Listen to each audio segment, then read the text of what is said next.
Hello guys. आज के lecture में हम लोग जेई मेंस 2020 के 8 जनवरी के ऑर्गेनिक केमिस्ट्री का कंप्लीट सॉल्यूशन देखने वाले हैं। ठीक है, complete solution of JEE Mains 8 जनवरी 2020 का। So let's start the lecture. ये रहा सबसे पहला क्वेश्चन। ठीक है, तो क्वेश्चन क्या है? Unsaturated hydrocarbon x absorb 2 molecule of hydrogen on catalytic hydrogenation also gives reaction. Following reaction: X O3ZnH2O will give you A, AgNH3 whole twice positive will give you B, and B is given to you. B is given to you. तो यहाँ पे आपको क्या चीज़ understand करनी चाहिए? देखिए, जब भी आपको ऑर्गेनिक केमिस्ट्री के क्वेश्चन को अप्रोच करना है, सबसे पहला तरीका है कि आप ऑप्शन को देखिए। ठीक है, क्वेश्चन पढ़ने के बाद में आपको ऑप्शन की तरफ जाना चाहिए। ठीक है, जब आपने क्वेश्चन को पढ़ा, ठीक है, ध्यान से पढ़ा होगा आपने, तो यहाँ पे लिखा है अनसैचुरेटेड हाइड्रोकार्बन। तो अनसैचुरेटेड हाइड्रोकार्बन से आपको दो चीज़ें समझ में आती है कि अल्काइन हो सकता है या अल्कीन हो सकता है। तो एक लिख दिया अल्कीन और दूसरा लिख दिया अल्काइन, ये दोनों तरीके हैं। लेकिन क्योंकि मैं ऑप्शन पहले देख चुका हूँ, तो यहाँ पे बात किसकी हो रही है? अल्कीन की हो रही है, इसका मतलब। और दूसरी चीज़, अगर यहाँ पे हाइड्रोकार्बन को ध्यान से देखोगे तो ऑप्शन 4 गलत हो गया। बहुत बढ़िया, ठीक है, ऑप्शन 4 गलत हो गया क्योंकि हाइड्रोकार्बन की बात की जा रही है, ना कि कीटोन, अल्डिहाइड, कार्बोनिल कंपाउंड की बात नहीं हो रही है वहाँ पे। सो ऑप्शन 4 जो है वो गलत हो गया है। ठीक है गाइस, बहुत इजीली आप कर सकते हो। और यहाँ पे लिखा है 2 मॉलिक्यूल हाइड्रोजन इज रिक्वायर्ड। इसका क्या मतलब है? यहाँ देखिए 2H2, और जब यहाँ पे आपके पास में 2 डबल बॉन्ड होंगे इस तरह से, कैसे भी करके आप ले लीजिए इस तरह का, ठीक है, इस तरह का सिस्टम, तो 2 डबल बॉन्ड होंगे तब जाके 2H2 चाहिए। तो 2 डबल बॉन्ड तो होने चाहिए, तो सभी में 2 डबल बॉन्ड है। ठीक है, अग्रीड दिस। नाउ ये अगर रिएजेंट आपको पता है तो ये क्या है? ओजोनोलिसिस है यार। बहुत सिंपल रिएक्शन है ओजोनोलिसिस।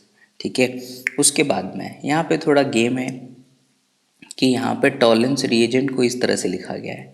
ठीक है, ये टॉलेंस रिएजेंट है। तो कितने सभी, आई होप आप सभी को टॉलेंस रिएजेंट का फंक्शन पता होगा कि टॉलेंस रिएजेंट क्या होता है? अमोनिकल सिल्वर नाइट्रेट सॉल्यूशन एक माइल्ड ऑक्सीडाइजिंग एजेंट होता है, और वो अल्डिहाइड को कार्बोक्सिलिक एसिड के सोल्ट में कन्वर्ट कर देता है। ठीक है, और एक सिल्वर मिरर बना देता है। तो टॉलेंस टेस्ट को हम लोग सिल्वर मिरर टेस्ट भी बोलते हैं। ठीक है गाइस, अब देखिए, मेन यहाँ पर है कि IUPAC नाम दिया हुआ और उसके बेसिस पे आपको डिसीजन लेना है। ठीक है, तो अब देखिए 3 जो B है उसको दिमाग में रखना है कि B से हमको A पे जाना है और A से हमको X पे जाना है, राइट। तो आप क्या करोगे? पहले B को बनाते हैं। तो B आपको कैसा दिखाई देगा भाई? B आपको दिखाई देगा इस तरह से, COOH, यहाँ पे C, यहाँ पे C, यहाँ पे C। ठीक है भाई, यहाँ पे C और इस तरह से एक OH। अब आप देख सकते हो कि 6 कार्बन होने चाहिए। ठीक है, और कहीं से भी आप नंबरिंग कर लीजिए, 1 2 3, ठीक है, 4 5 और 6, और यहाँ पे थर्ड नंबर पे क्या है? देखो 3 पे ऑक्सो है, यानी कि ये कुछ इस तरह की स्थिति है। और अगर आपको इतना आइडिया है ना कि ये टॉलेंस रिएजेंट कौन पॉजिटिव देगा, तो अल्डिहाइड, चाहे वो एलिफेटिक हो या एरोमेटिक हो। तो यहाँ पे फ़िलहाल एलिफेटिक है। तो अब मैं यहाँ पे आपको एक आइडिया बता रहा हूँ कि आप कैसे रिवर्स जाओगे। ये जो कार्बोक्सिलिक एसिड बन रहा है ये हाइड्रोलिसिस के बाद में बना होगा, तो उससे पहले यहाँ पे क्या होगा? सॉल्ट बना होगा इस तरह का। ठीक है, तो अगर आप इसको ही थोड़ा दिमाग लगाएं तो यही वो कार्बन है जो अल्डिहाइड में कन्वर्ट हुए होंगे। ठीक है, तो इस तरह से आपके पास ये अल्डिहाइड में कन्वर्ट हुआ होगा ये वाला पार्ट। ठीक है, ये 1 2 3 यहाँ पे डबल बॉन्ड है। ठीक है, 4 5 और 6, ये वो अल्डिहाइड होगा। अब आप समझ गए होंगे कि फर्स्ट और 6 आपस में कनेक्टेड होगा थ्रू डबल बॉन्ड, है ना, क्योंकि एक्स पे पहुंचना है। तो मैंने आपको बताया था कि ऑक्सीजन को हटाओ और उसको कनेक्ट कर दो। तो 1 और 6 के बीच में डबल बॉन्ड है, और यहाँ पे एक कीटोन है जो कि टॉलेंस रिएजेंट से रिएक्ट नहीं करेगा, ठीक है। तो ये चीज़ आपको समझ आ गई होगी। अब देखिए अपन ऑप्शन पे चले जाते हैं, उससे आपको ज़्यादा आइडिया लग जाएगा। नाउ सी, अगर मान लो कि मैं ऑप्शन 2 को देखूं, तो ऑप्शन 2 का जब ओजोनोलिसिस करूँगा ना, तो मुझे ये प्रोडक्ट मिलेगा। Let me show you. देखिए यहाँ पे आपको डबल बॉन्ड मिल जाएगा और एक कार्बन पे इस तरह से एक फॉर्मल्डिहाइड मिलेगा। ऐसे ही अब इस वाली पोजीशन पे देखोगे तो यहाँ पे भी ऐसा ही रहेगा, और आपको CH2O इस तरह से फॉर्मल्डिहाइड मिल जाएगा। यानी कि आप देखिए यहाँ पे क्या हो रहा है, कीटोन मिल रहा है आपको, कीटोन मिल रहा है। तो दूसरा वाला भी गलत हो गया ना, ये भी गलत हो गया और ये भी गलत हो गया। अब यहाँ पे देखिए 3 पे ऑक्सो है, यानी कि देखिए अगर फर्स्ट को देखूंगा तो वो 2 पे ऑक्सो ला के देगा मुझे, तो गलत हो गया। 3 पे ऑक्सो लाना है तो मुझे यहाँ से मिलेगा, ठीक है। तो थर्ड ऑप्शन हमारा आंसर हो गया। तो अब देखिए आप क्या करोगे, ओजोनोलिसिस अगर इसका करोगे आप थर्ड वाले का, तो आपको प्रोडक्ट कुछ इस तरह का दिखाई देगा। बहुत इजी है। अगर आप यहाँ देखोगे तो यहाँ डबल बॉन्ड है और एक डबल बॉन्ड ऐसे बाहर निकल रहा है, ठीक है। तो जब आप इसको कट करोगे तो देखोगे, ठीक है, यहाँ से कट होगा। Let me change the pen so that it will give you a better clarity. यहाँ से कट होगा और एक यहाँ से कट होगा। तो अब आपको यहाँ पे देखिए कुछ इस तरह की स्थिति दिखाई देगी, ठीक है। यहाँ पे आ गया है double bond, so let me erase this part. यहाँ पे डबल बॉन्ड है ना, और उसके बाद में यहाँ आपको सॉरी, यहाँ आपको CHO मिलेगा और यहाँ पे भी आपको CHO मिलेगा। अब आप नंबरिंग जब भी करोगे तो आपको लोवेस्ट लोकेंट रूल का ध्यान रखना है। तो यहाँ पे आप नंबरिंग करोगे इस तरह से तो आपको ज़्यादा क्लैरिटी मिलेगी। ये 1 हो जाएगा, ये 2 हो जाएगा और ये 3 हो जाएगा, 4, 5 और 6। तो आपको दिख रहा होगा कि 3 पे क्या आ गया है, ऑक्सो आ गया है। तो ये हमारे क्वेश्चन की लैंग्वेज को सेटिस्फाई कर रहा है, ठीक है। तो इस तरीके से हमने आंसर को मार्क कर दिया, ठीक है गाइस। बहुत इजीली आपको समझ आ गया होगा। लेकिन यहाँ पे देखिए catalytic hydrogenation, ozonolysis, Tollens reagent, then finally Tollens reagent के प्रोडक्ट को हाइड्रोलिसिस करके लिखा गया है। तो ये सारी बातें आपको अच्छे से पता होनी चाहिए, बहुत ही इम्पोर्टेंट है ये, ठीक है। चलिए अगला क्वेश्चन देखते हैं। ये देखिए अगला क्वेश्चन। तो अगले क्वेश्चन में बोल रहा है कि मेजर प्रोडक्ट बता दीजिए, major product of the following sequence of reaction. अब यहाँ पे देखिए, यहाँ पे भी आपको ऐसे ही सोचना है कि B2H6H2O2OH, ये रिएक्शन बहुत ही फेमस है, हाइड्रोबोरेशन ऑक्सीडेशन। क्या रिएक्शन है ये, हाइड्रोबोरेशन ऑक्सीडेशन, जिसको हम लोग शॉर्ट में HBO बोलते हैं। HBO is use to prepare alcohol, it follow anti Markovnikov rule. इसके अंदर 3 मोल ऑफ अल्कोहल कंज्यूम होते हैं, 3 मोल ऑफ अल्कोहल प्रोड्यूस होते हैं, ठीक है। अब ये बेसिक चीज़ें आपको अगर याद है तो ये एंटी मार्कोनिको प्रोडक्ट बनाएगा, राइट। लेकिन ये जो है H+ हीट या डाइल्यूट H2SO4 हीट, ये रिएक्शन कौन सी है, E1, और इसको हम लोग बोलते हैं डिहाइड्रेशन ऑफ अल्कोहल, ठीक है, dehydration of alcohol, this is dehydration. और अगर आपको इतना बेसिक पता है तो आप निकाल सकते हो। यहाँ पे देखिए कार्बोकेटाइन बनेगी, इस वाले पार्ट पे फोकस करिए आप, आपको पता है ना यहाँ से अल्कोहल आएगी, ठीक है। अब अल्कोहल का डिहाइड्रेशन करना है और वो भी किससे, E1 से। तो E1 में तरीका क्या होता है, पहले कार्बोकेटाइन बनेगी, फिर वो रीअरेंज करेगी और फाइनली अल्कीन आएगा। अब अल्कीन पे ध्यान दीजिए, अल्कीन का जो मेजर प्रोडक्ट होगा वो कौन होगा, अल्कीन का जो मेजर प्रोडक्ट होगा यहाँ पे क्या क्या होगा, सेडजफ। और अगर ये वाली चीज़ पता है कि ऐसा प्रोडक्ट जिसमें ज़्यादा ब्रांचिंग है वही मेजर है। अब एक और तरीका कि आप अल्कीन के लिए तो अल्फ़ा हाइड्रोजन ही चेक कर लो यार, ठीक है, कि जिसमें अल्फ़ा हाइड्रोजन ज़्यादा वही अल्कीन क्या होती है, स्टेबल होती है, ठीक है, थर्मोडाइनेमिकली। तो बस अल्फ़ा हाइड्रोजन के बेसिस पे भी आप आंसर निकाल सकते थे। सो वैसे ही ऑप्शन देख लो फटाफट से। चलिए फोर्थ वाले में कितने अल्फ़ा हाइड्रोजन है, तो आपको पता ही होगा अल्फ़ा मतलब क्या होता है।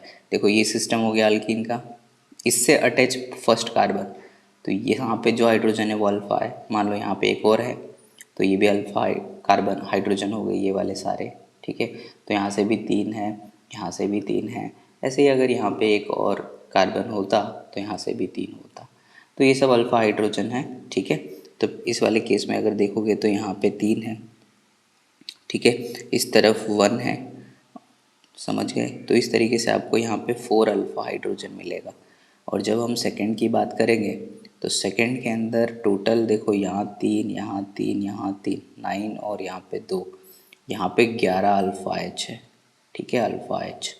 और अगर इस वाले को देखेंगे तो यहाँ पे थोड़ी सी एरर है गाइस, ठीक है, लेट मी करेक्ट इट। ये सिंगल बॉन्ड ही है यहाँ पे, ये वाला नीचे वाला सिंगल बॉन्ड ही है। तो अगर हम अगर ये सिंगल है तो इसमें अल्फ़ा एच कितनी आपको दिख रही है, इस तरफ से 2 और इस तरफ से 1, तो टोटल दिख रही है 3। इसमें अल्फ़ा एच 3 दिख रही है। और अगर इसमें देखिए फर्स्ट वाले में तो कितनी अल्फ़ा एच आ रही है, 2 इस तरफ से आ रही है, 1 इस तरफ से और 3 इस तरफ से। तो 2 और 1 3 और 3 6, 6 अल्फ़ा एच यहाँ पे आ गई। तो सबसे बेस्ट आंसर आ गया, ओके, ये आंसर आ गया सेकंड। तो इस क्वेश्चन का आंसर सेकंड है, लेकिन मैंने इसको तरीके से नहीं बताया, मैंने ऑप्शन को एलिमिनेट कर दिया, ठीक है। अब अगर आप तरीके से बनाओगे तब भी आंसर आ जाएगा। कैसे आएगा, तो देखिए सबसे पहले तो आप इसका प्रोडक्ट लिख लीजिए इस वाले का। तो इस वाले का प्रोडक्ट लिखूँगा तो मैं सिर्फ कार्बन रिप्रेजेंट कर रहा हूँ। यहाँ पे एक सी इधर है, फिर यहाँ पे सी है, और फिर यहाँ पे 2 सी ऐसे लगे हुए हैं, ठीक है। और उसके बाद में क्या हो रहा है कि यहाँ डबल बॉन्ड है, तो ऑब्वियसली ओ एच यहाँ लगा होगा, ठीक है। और उसके बाद में 2 कार्बन है। अब क्या होगा, नेक्स्ट स्टेप में ये अल्कोहल बन जाएगी एंटी मार्कोनिको रूट से, ठीक है। उसके बाद में क्या होगा, जब आप ये वाला स्टेप लेके जाओगे तो ये यहाँ से निकल लेगा, ठीक है। और यहाँ पे क्या आ जाएगा, प्लस। अब हाइड्राइड शिफ्ट होके प्लस कहाँ आ जाएगा, यहाँ पे। और उसके बाद में डबल बॉन्ड यहाँ बन जाएगा क्योंकि यहाँ पे एक हाइड्रोजन है। So this is how the product will form, ठीक है। तो आई होप ये क्वेश्चन समझ आ गया होगा। चलिए आगे बढ़ते हैं। ये क्वेश्चन देखिए। अब देखो ये क्वेश्चन में लिखा है कि among the compound A and B molecular formula this C9H18O3, ऐसा फार्मूला है। अब ऐसा फार्मूला देख के मतलब स्टूडेंट जनरली घबरा जाता है कि भाई ये क्या है, ठीक है। बट आपको ऐसे घबराना नहीं है। आपको यहाँ पे दिया है कि ए जो है उसका बॉइलिंग पॉइंट ज़्यादा है बी से। तो boiling point depends on what, आपको पता होगा कि boiling point generally inter molecular force of attraction पे डिपेंड करता है। जैसे कि हाइड्रोजन बॉन्डिंग हो गया, डाइपोल डाइपोल इंटरेक्शन हो गया, ठीक है, आयन डाइपोल इंटरेक्शन हो गया। इस तरह की जो इंटर मॉलिकुलर फोर्सेस होती है उनके ऊपर डिपेंड करता है। तो सबसे बेसिक क्वेश्चन है कि ये फार्मूला जो है वो अल्कोहल ईथर का है, तो यहाँ पे सब ऐसे दिया हुआ है ऑप्शंस में, ठीक है। अब अगर ए का अगर आपका बॉइलिंग पॉइंट ज़्यादा है तो ए कौन होगा, अल्कोहल, और बी कौन होगा, ईथर। ये बेसिक है कि boiling point of alcohol is greater than ether. Why, because of better hydrogen bonding. Reason clear है, ख़त्म, क्वेश्चन ख़त्म हो गया। अब आपको ए पे देखना है कि वो अल्कोहल होना चाहिए और बी पे देखना चाहिए कि वो ईथर होना चाहिए। तो ए पे अल्कोहल, तो ये ऑप्शन गलत है। और अगर इसमें देखें तो ए पे अल्कोहल आ रहा, बी पे भी अल्कोहल आ रहा, तो ये भी गलत हो गया। और यहाँ देखिएगा तो ए पे ईथर आ रहा है, तो ये तो बिल्कुल गलत हो गया। तो आंसर आ गया 4, ठीक है। तो इसका आंसर आ गया 4। बहुत ही सिंपल है, ठीक है। आपको ज़्यादा दिमाग नहीं लगाना है, इसीलिए आप कर सकते हो, ठीक है। तो चलिए आगे बढ़ते हैं। ये देखिए, नाउ यहाँ पे आपको मेजर प्रोडक्ट बताना है इस रिएक्शन का, ठीक है। तो देखो यहाँ पे डबल बॉन्ड दिख रहा है, हाइड्रोलिसिस आप कर रहे हैं, कीटोन भी दिख रहा है आपको, ठीक है। तो हाइड्रोलिसिस करने के बाद में कुछ इस तरह की स्थिति आपको दिखेगी, ठीक है। मान लो कि ये वाला बॉन्ड अभी नहीं टूटा है, ठीक है, CH3 है, और उसके बाद में ये हो जाएगा OH और यहाँ पॉजिटिव चार्ज आ जाएगा। और अगर ऐसा होता है तो यार ये जो चीज़ है ये काफ़ी खूबसूरत है ना। कैसे, तो एरोमेटिसिटी का नाम सुना होगा, या एरोमेटिक हो जाएगा। ये क्या हो जाएगा, एरोमेटिक, याद है ना। ये जो होता है स्मॉलेस्ट एरोमेटिक कंपाउंड होता है ये वाला, ठीक है। और अगर ये एरोमेटिक हो गया तो ये बहुत बेहतरीन स्टेबल है, तो कोई आदमी स्टेबल से अनस्टेबिलिटी की तरफ नहीं जाएगा, ठीक है। सो यहाँ पे एग्जामिनर आपकी यही कॉन्सेप्ट को चेक कर रहा था, इसलिए इसका आंसर आ जाएगा सेकंड। तो एरोमेटिसिटी या एरोमेटिक कंपाउंड को आइडेंटिफाई करना आपके लिए बहुत इंपॉर्टेंट हो जाता है। जैसे कई बार क्वेश्चन ऐसा भी, कई बार आपने देखा होगा इस तरह से कि यहाँ पे डबल बॉन्ड लगे हुए और यहाँ पे कुछ भी नहीं लिखा है, ऐसे लिखा है Na, क्या ये रिएक्शन फॉरवर्ड में प्रोसीड हो जाएगी? तो आपको पता है कि एक्टिव मेटल अगर एसिडिक हाइड्रोजन मिले, राइट, एसिडिक हाइड्रोजन, तो वो रिएक्शन हो जाती है। तो यहाँ से अगर हाइड्रोजन आप हटाओगे तो आपको ऐसा दिखेगा कुछ, ठीक है, ये देखिए, ये कुछ इस तरह का दिखेगा और यहाँ Na+ आ जाएगा। तो ये क्या हो रहा है, एरोमेटिक सॉल्ट हो रहा है, तो ये रिएक्शन फॉरवर्ड प्रोसीड हो जाएगी। तो some time the application of aromaticity is very important, ठीक है, क्योंकि वो क्वेश्चन आते हैं इस टाइप के। चलिए आगे बढ़ते हैं। अगला क्वेश्चन है थोड़ा न्यूमेरिकल टाइप का क्वेश्चन है ये, और देखिए इसमें क्या लिखा है। In the following sequence of reaction maximum number of atom present in the molecule C. अब मॉलिक्यूल सी के अंदर आपको एक ही प्लेन में कितने एटम प्रेजेंट है ये बताना है। लेकिन इस पर्टिकुलर स्टेटमेंट को देखोगे तो बहुत ही आसान है, आसानी से आप निकाल लोगे, क्योंकि ए है, A is a lowest molecular weight alkyne, तो बस ख़त्म हो गया क्वेश्चन, ये हो गया अल्काइन। और रेड हॉट ट्यूब आपकी famous reaction, red hot tube क्या बनाएगा भाई, बेंजीन, कोई दिक्कत नहीं, बेंजीन बना दिया। और उसके बाद में आपको याद ही होना चाहिए कि CH3Cl और अनहाइड्रस AlCl3 क्या करता है, फ्रीडल क्राफ्ट अल्काइलेशन, तो ख़त्म, क्या बन गया, टोलिन, ये बन गया भाई, ये वाला। अब आपको इसमें पता लगाना है कि कितने एटम एक ही प्लेन में है, ठीक है। तो देखिए, जब हम एरोमेटिसिटी पढ़ते हैं तो हम बोलते हैं कि ये बेंजीन कैसा है, साइक्लिक है, प्लेनर है, ख़त्म, साइक्लिक है, प्लेनर है, तो एक ही प्लेन में होंगे इसके सारे एटम, ठीक है, क्योंकि बेंजीन इज़ एरोमेटिक कंपाउंड। अब ध्यान से, यहाँ पे ये कार्बन जो है वो sp3 हाइब्रिड है, तो भाई ये दो बंदे तो प्लेन में ही होंगे, और एक हाइड्रोजन ऐसे प्लेन के अंदर जा रहा होगा और एक हाइड्रोजन प्लेन से बाहर आ रहा होगा। तो इन दोनों को हटा दो, ठीक है, इन दोनों को हटा दो तो आंसर आ गया। तो भाई टोलुइन का फॉर्मूला क्या होता है, C7H8, ठीक है। तो 7 और 8 कितने होते हैं, 15, 15 में से 2 कम कर लो, कितना आंसर आ गया, 13। तो इस न्यूमेरिकल का आंसर आ गया 13, ठीक है, बहुत आसान था, कोई दिक्कत नहीं। देखो ये सारी रिएक्शन जो है वो ऑलरेडी NCERT में दी हुई है और उसी से वो क्वेश्चन वो पूछ रहा है, ठीक है, तो ख़त्म। चलिए आगे बढ़ते। अब ये देखिए, ये वाले क्वेश्चन में major product of the following reaction. अब डाइल्यूट H2SO4 है यहाँ पे, ये बात समझना, कॉन्सेंट्रेटेड नहीं है, तो एलिमिनेशन का दिमाग यहाँ से हटा देना कि एलिमिनेशन या इवन जैसा कुछ होगा, ऐसा नहीं है। यहाँ पे डाइल्यूट है तो यहाँ पे अल्कोहल बनेगी, अल्कीन है यहाँ पे, ठीक है गाइस। अब एक बात समझना कि रिंग कैसे बनती है, क्योंकि यहाँ पे ऑप्शन में देख रहा हूँ कि 2 रिंग बन रही है और 2 ओपन चेन कंपाउंड है, ठीक है। तो रिंग कैसे बनती है, तो मैं आपको एक आइडिया देता हूँ किस तरह से बनेगी रिंग। मान लो कि आपके पास कुछ इस तरह की स्थिति बन रही है, जैसे कि यहाँ OH आ गया, ठीक है, और यहाँ पे कुछ इस तरह का है और यहाँ पे एक Br लगा हुआ है, ठीक है। तो इसमें क्या होगा कि ये OH क्या करेगा, इंट्रामॉलिक्यूलर अटैक कर देगा और ये Br लीव कर जाएगा, ठीक है, ये लिविंग ग्रुप हो गया आपका। इसका मतलब ये है कि अगर मॉलिक्यूल के अंदर लिविंग ग्रुप प्रेजेंट है तो इंट्रामॉलिक्यूलर अटैक पॉसिबल हो जाएगा, और इंट्रा लिविंग ग्रुप के साथ साथ में न्यूक्लियोफाइल या कोई अटैकिंग रिएजेंट भी प्रेजेंट होना चाहिए, ठीक है गाइस।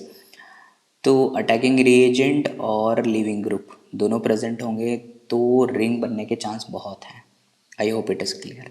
अब यहाँ मुझे दिख रहा है कि इस पर्टिकुलर सिस्टम के अंदर कोई भी लिविंग ग्रुप नहीं है ना, क्योंकि डाइल्यूट H2SO4 की प्रेजेंस में डिहाइड्रेशन तो होगा नहीं, तो डिहाइड्रेशन होगा नहीं तो आप वाटर को एलिमिनेट करने का दिमाग मत लगाना।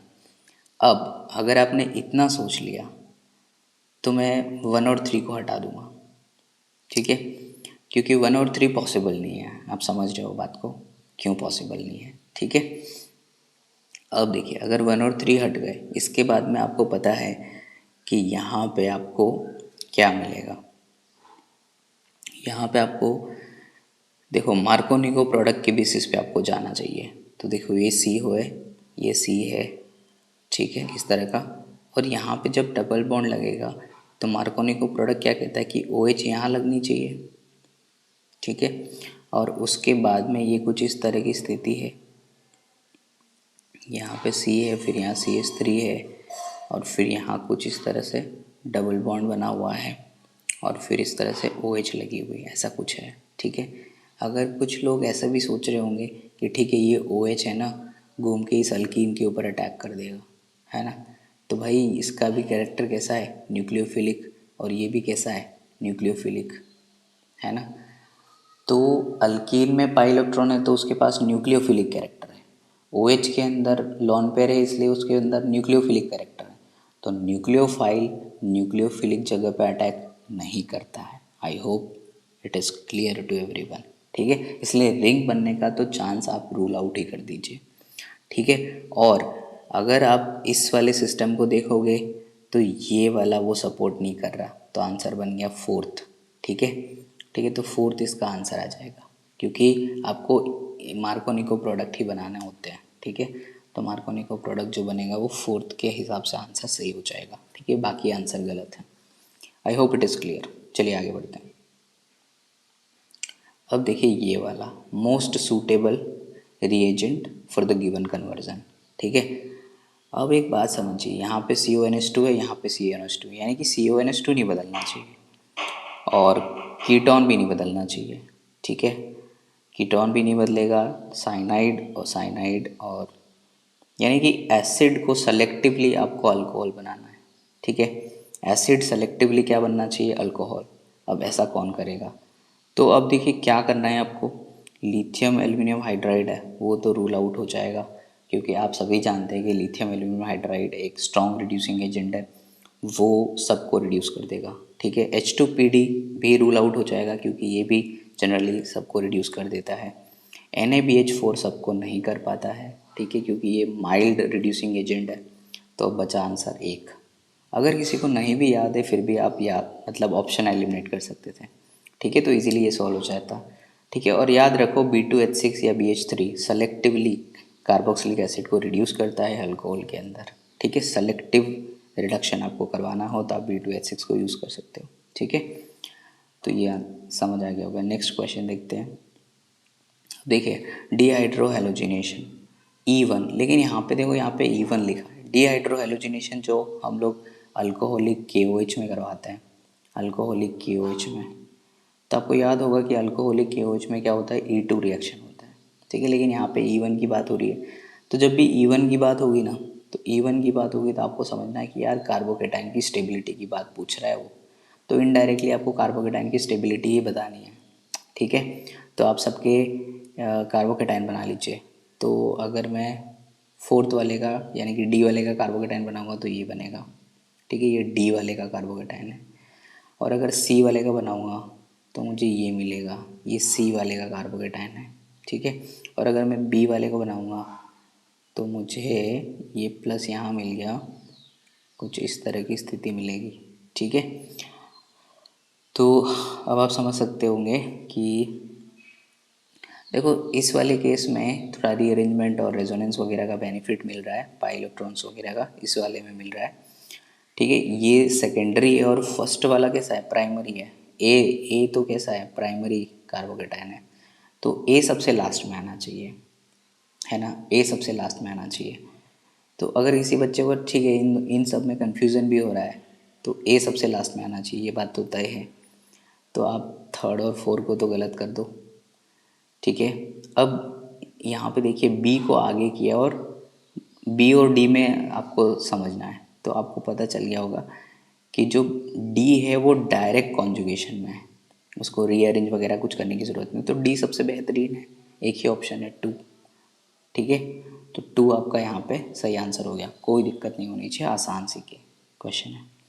चलिए अगला देखिए। अब यहाँ पे क्या हो रहा है कि रेजोनेंस का एप्लीकेशन है ये, increasing order of COH bond length. तो एक होता है प्योर सिंगल बॉन्ड, एक होता है पार्शियल डबल बॉन्ड, एक होता है डबल बॉन्ड या प्योर डबल बॉन्ड। तो जहाँ पे रेजोनेंस पॉसिबल होगा वहाँ पे बॉन्ड टूटेंगे, कुछ बनेंगे, लेकिन आपको याद होना चाहिए कि यहाँ पे कौन बंदे हैं, मिथेनॉल है, फिनॉल है और पैरा इथोक्सीफिनॉल है। सो आप यहाँ पे देखिए ये हमारा मिथेनॉल है। क्या इसमें रेजोनेंस हो रहा है? नहीं। तो क्या ये प्योर सिंगल बॉन्ड का एग्जाम्पल है? प्योर सिंगल बॉन्ड, ठीक है। अब यहाँ पे फिनॉल बना रहा हूँ मैं। अब आप देखिए एक्चुअली में आपको पता होगा कि ये फिनॉल ऐसे प्लस एम करेगा, तो क्या यहाँ पे पार्शियल डबल बॉन्ड कैरेक्टर आ जाएंगे? भाई यहाँ पे क्या आ जाएगा? पार्शियल डबल बॉन्ड कैरेक्टर आ जाएगा इस तरह से। और जब आप इसको बनाओगे, ये फिनॉल है और यहाँ पे कुछ इस तरह की स्थिति है, ठीक है। अगर आप इसको देखोगे तो ये भी इधर आ रहा है और ये भी इधर आ रहा है, तो यहाँ पे दोनों की लड़ाई हो रही है। जो डबल बॉन्ड कैरेक्टर डेवलप होंगे वो थोड़े कम हो जाएंगे, लड़ाई होती तो तीसरे का फ़ायदा हो जाता है, ठीक है। और वैसे भी यार ऑप्शन इतने घटिया दिए तो आप इजीली एलिमिनेट करो ना। ये प्योर सिंगल वाला है, ये इसमें PDCH है, पार्शियल डबल बॉन्ड कैरेक्टर। तो बस आंसर आ गया यार, ए मार्क करो, क्यों टाइम वेस्ट कर रहे हो, ठीक है। तो इस तरीके से आप सॉल्व कर सकते हो इसको भी। चलिए अगला क्वेश्चन देखिए। अगले क्वेश्चन में क्या चीज़ है कि आपको पूछा है कि यार number of chiral centre in penicillin. तो ये क्या है यार, केमिस्ट्री इन एवरीडे लाइफ जो है उसके अंदर अलग अलग टाइप के आपको ड्रग्स दिए हुए हैं, या फिर आपको जो अलग अलग टाइप के एवरीडे लाइफ में यूज़ होते हैं जो ऑर्गेनिक कंपाउंड्स हैं उनके बारे में दिया हुआ है। अब आपको क्या करना है कि ये 2019 से ट्रेंड में आ गया है, ट्रेंडिंग में है। 2019 में क्या करा था उन्होंने, इस तरह के कंपाउंड को पिक किया था और उनका ऑर्गेनिक टेस्ट पूछ लिया था, ठीक है। जैसे क्लोरोहेक्सिनॉल ले लिया तो उसके अंदर आपको पूछ लिया था कि क्या न्यूट्रल FeCl3 टेस्ट पॉजिटिव आएगा या नहीं आएगा, ठीक है। तो सामने टेस्ट दे दिए थे और सामने कुछ कंपाउंड लिख दिए थे। अब इस साल क्या कर रहे हैं ये लोग कि कायरल सेंटर पूछ लिया आपको, ठीक है। ऐसे अपकमिंग एग्जामिनेशन में क्या पूछ लेगा, आपको पूछ लेगा कि चलो बताओ पेनिसिलिन के अंदर कितने लॉन पेयर हैं, या आपको पूछ लेगा कि पेनिसिलिन के अंदर कितने नाइट्रोजन एटम हैं, या पेनिसिलिन के अंदर कितने फंक्शनल ग्रुप हैं, ठीक है। समझ रहे हो, या एरोमेटिसिटी है या नहीं है। ऐसे कई तरह के क्वेश्चन बन सकते हैं, ठीक है। तो आप इनके ऊपर थोड़ा सा मेहनत करो, ठीक है। तो ये चीज़ें आपको पता चल जाएगी। अब कायरल सेंटर क्या होता है तो आपको पता है कि एक ऐसा सेंटर जिस पे sp3 हाइब्रिडाइजेशन और चारों ग्रुप डिफरेंट हो, ठीक है। तो इस तरीके से आप देख सकते हो कि यहाँ पे मैंने ऑलरेडी फिगर बना रखी है और 3 आंसर इसका आ रहा है आसानी से, ठीक है। तो ये थे 8 जनवरी के दोनों सेशन के, यानी कि मॉर्निंग सेशन और इवनिंग सेशन दोनों के ऑर्गेनिक केमिस्ट्री के क्वेश्चन के साथ में मैंने कुछ कुछ चीज़ें आपको बताई है इंपॉर्टेंट क्या क्या होती है। तो आप बस इतना याद रखिए कि अगर आप NCERT को भी थॉरोली अच्छे से अंडरस्टैंड कर लेते हो और GOC अच्छा है आपका, तो आप बहुत अच्छा परफॉर्म करोगे ऑर्गेनिक केमिस्ट्री के अंदर, ठीक है।